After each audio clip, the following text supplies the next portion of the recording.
Hello guys, welcome to Data Hacks. In this video, I'm going to explain about app validation.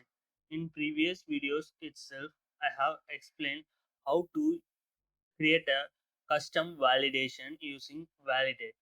So in this video, I'm going to explain how to use validation schema using app validation. Using this, we can reduce the number of lines and we can achieve the result in very short span. So F is a JavaScript library for object schema validation. So it will return the result as a object, and it can be used in conjunction with Formik library also, which is popular library for handling forms in React application.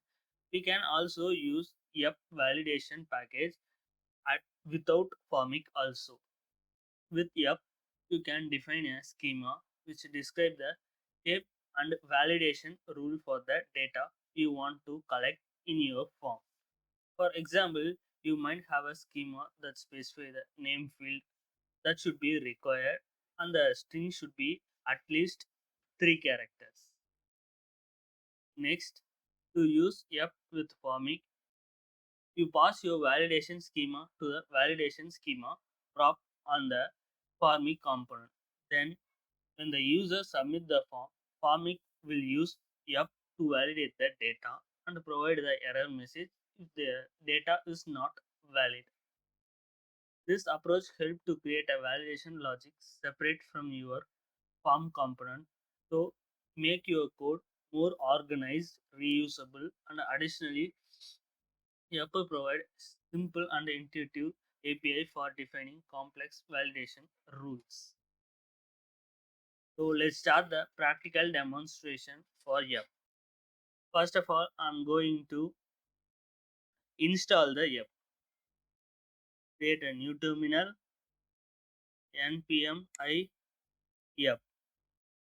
After installing F, let's close the terminal and import the F. Import star as F from F. And here we have validate. Here we have custom validation within the number of lines as a 25. So I'm going to create a validation schema here itself. Constant validation schema and F dot object function and close open braces and close braces. First of all, I'm going to provide the values: first name, last name, email, number. So I'm going to copy the first name and provide here first name F dot string dot required comma last name F dot string function, and we have to mention the required also. Next, I'm going to provide email same way F dot string, and we have to provide email. So this will check the input value is valid email or not. Next, I'm going to provide number and F the same way string dot number, and in the name section I want to mention the name. The maximum length of the name should be 6 if it should not exceed. So I'm going to provide max as 6.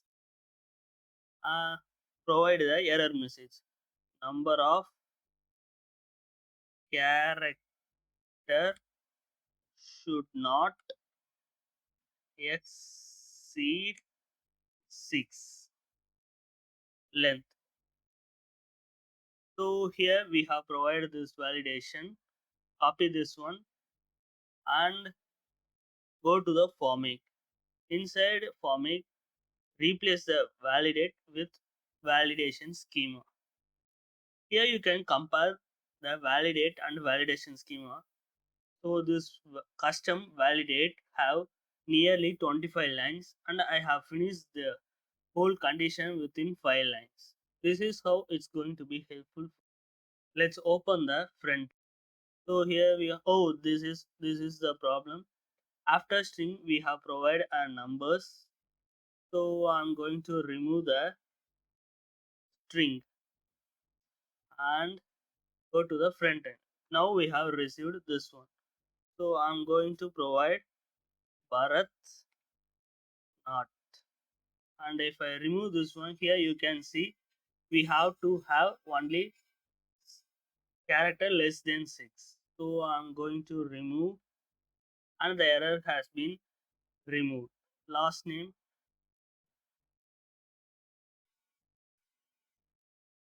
and email, and here I'm going to provide numbers.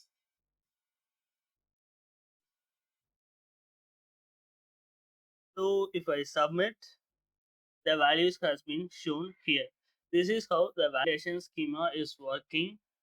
In next video, I'm going to explain about boilerplate, which is used to reduce the number of lines when we work with Formik in the form validation. So give your thoughts about validation schema in Formik in the comment section. So if you have any doubt also, I will explain in the comment section. If you like this video, hit the like button, subscribe the YouTube channel. You will get the updates regularly. Thank you for watching this video.